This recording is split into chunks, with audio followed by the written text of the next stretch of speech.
All right, everyone. Let's open up with what we're going to do here in this one.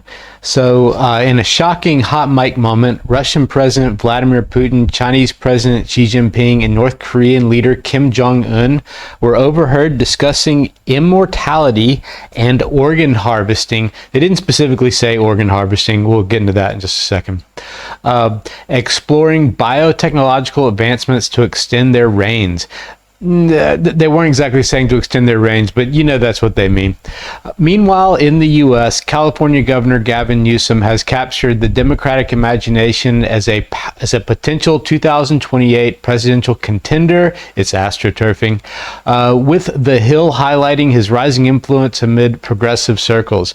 Concurrently, the Department of Justice has launched a criminal investigation into Federal Reserve Governor Lisa Cook over allegations of mortgage fraud, as reported by ZeroHedge, raising questions about integrity in high-level financial governance. These disparate yet striking developments underscore a global landscape marked by power, consolidation, ethical dilemmas, and political scrutiny. So let's jump in here first to our lovely world leaders, and I'll pause this to let people know what they're saying, as you may not, you have to read it in small letters on the bottom. So here we go.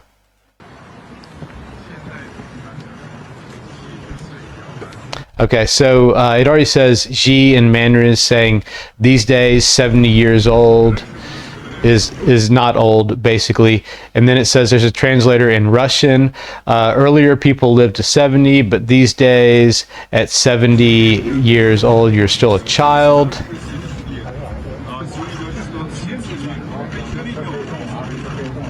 And then it says Putin speaks inaudible. And then the translation is coming into Xi Jinping here. So it says a translator in Mandarin with the development of biotechnology. Could not read that in that amount of time. With the development of biotechnology, human organs can be continuously transplanted and people live longer and younger, even achieve immortality. Immortality, they just said. Predictions are this century there's a chance to also living 150 to 150 years old. I think that's the end of it. Yeah. Okay, so let's get into what they really mean here. They didn't actually say organ harvesting, but let me show you this. The word they did use was biotechnology. Okay, so have a look at this here. Human organ harvesting in China, often tied to biotechnology, is a lucrative. Biotechnology is basically the nice way to say it, and it is used for a specific purpose. But in order to get to the part where you're using the biotechnology, you have to do the organ harvesting.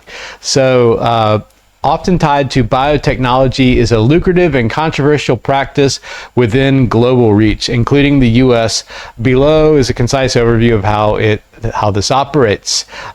So there's a massive transplant industry. China performs an estimated 60 to 100,000 transplants annually, far exceeding its official voluntary donor numbers, generating up to $1 billion yearly. Short wait times, weeks versus years elsewhere, suggest a large, readily available organ supply, often from prisoners. So you become a Chinese prisoner, and yay, guess what? You're going to become an organ donor. I don't want to be an organ donor. Too bad you're in jail. Too bad you're in prison.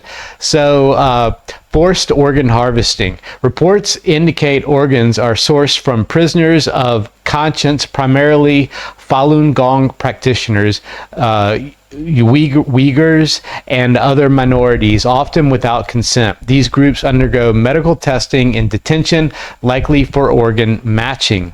Biotechnology facilitation.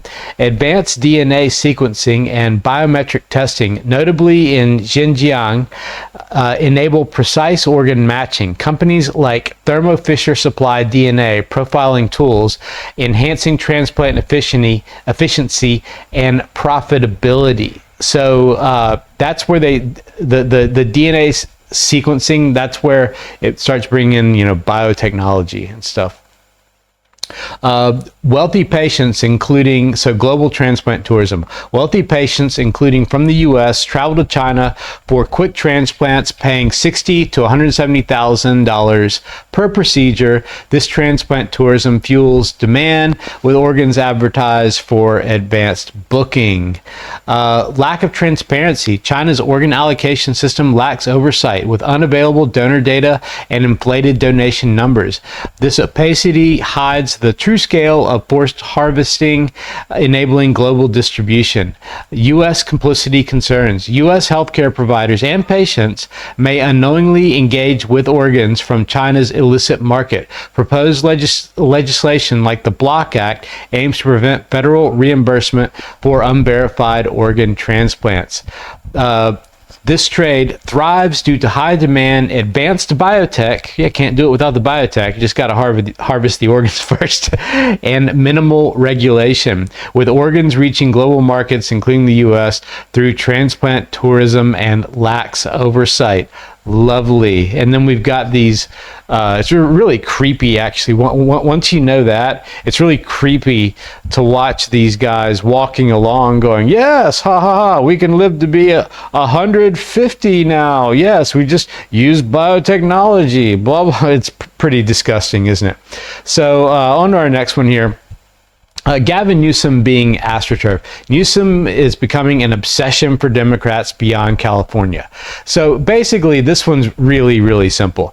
The Democrats are completely aimless. They don't have a candidate. I actually keep thinking that their preference, when push comes to shove and it comes down to it, I think that they might go with a dark horse candidate, kind of like when Obama came in. But, you know, I thought they might do that in 2020 when they ended up just going with Joe Biden, which was just mind-boggling. I mean, he was obviously already suffering from mental decline and everything. So maybe they will just go with Newsom, because maybe they can't even find their dark horse candidate, or maybe they already have him. Who knows?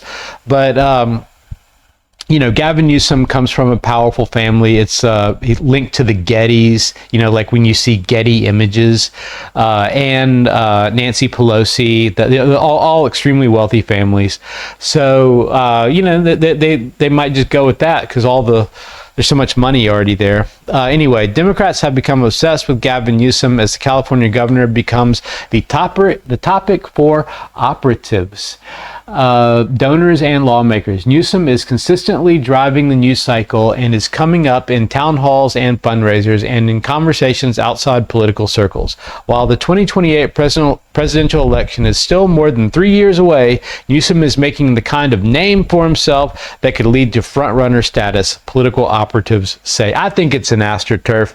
I think even running him requires AstroTurfing because Gavin Newsom has a lot of baggage. I mean, just imagine running against him and you just sit there and you you make like a list of like the top 100 things, and they're all massive, that Gavin Newsom did to destroy the state of California. And then you're sitting there looking at it and you're like, I don't think this is going to be a very difficult opponent to defeat, you know. But I mean, he will have tons of money behind him, which can be hard to defeat in and of itself. But my God, I mean, he's just got so much baggage. Just look at the California wildfires. It was insane. All the water turned off, reservoir drained. Oh, we just couldn't repair it.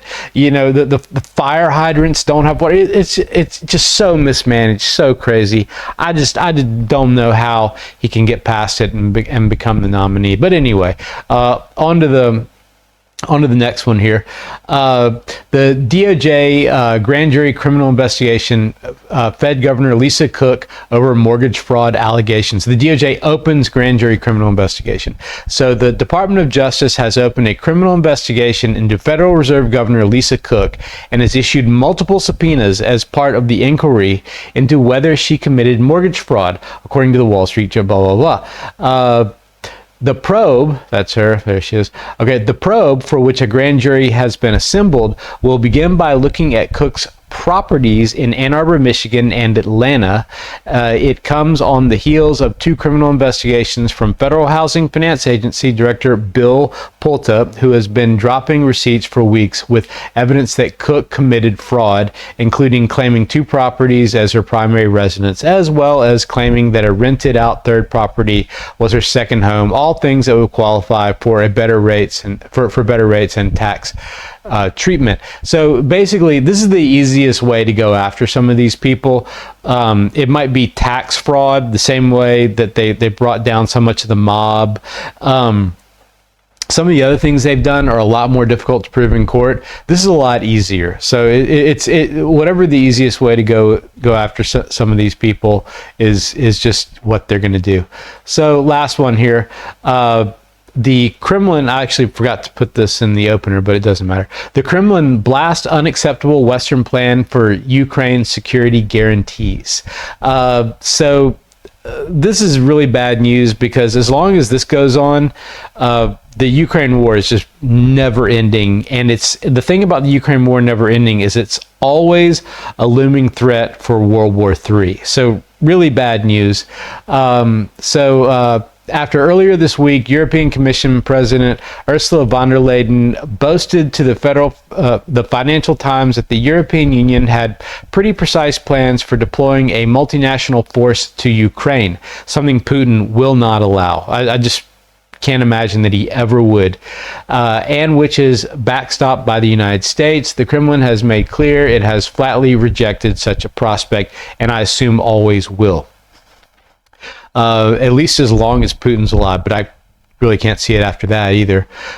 Ministry of Foreign Affairs spokeswoman Maria Zakharova said Wednesday that Moscow would not even discuss or entertain in any way deployment of foreign troops in Ukraine as part of a future peace deal. There will be no international post-conflict security force in any format, she made clear. Russia is not going to discuss the fundamentally unacceptable and security undermining foreign intervention in Ukraine in any form, in any format, Zakharova told reporters on the sidelines of the Eastern Economic Forum in Vladivostok. So, as I've discussed in previous videos, or at least one, whatever, in NATO, you've got the Northern Group. The Northern Group is the one that really wants the war to go on forever, and frankly, for it to become World War III even. And so when they're sitting there going, well, how about we put a security force in Ukraine? They know that Russia is going to flatly reject that.